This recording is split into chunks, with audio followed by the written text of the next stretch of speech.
Ayan mga beshi, punta tayo ng Mag-Aso Dito na? Lake. Yan, tingnan natin. Dito sa Albay ba to? Albay ba to pa? Albay. Yan. Manito, Albay. Let's go, tingnan natin. A few moments later. Ayan guys, according to one of the local here, 64 degrees yung Mag-Aso. Ay, Mag-Aso Lake. Ayan, tingnan natin. Ayan, ang ganda dito. Mga beshi. Oh, diba? Yan.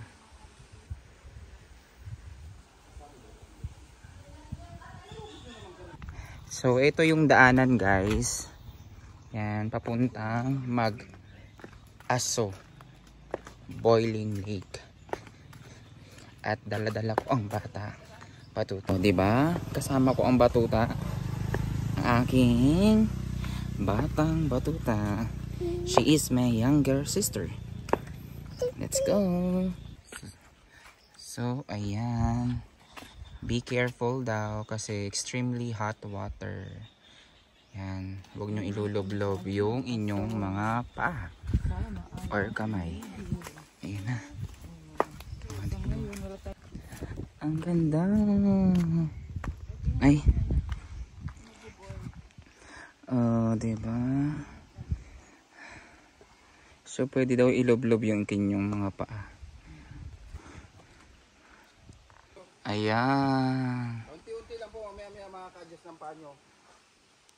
So, una lang po mainit. So, gumagaling ba dito yung mga sakit-sakit? Opo, water yan, marami na pong ano. Try natin iloblob yung paa natin. Sabi is paunti-unti lang daw. Ah, ang init! Pero kailangan paunti-unti para mag-adjust yung temperature sa iyong paa.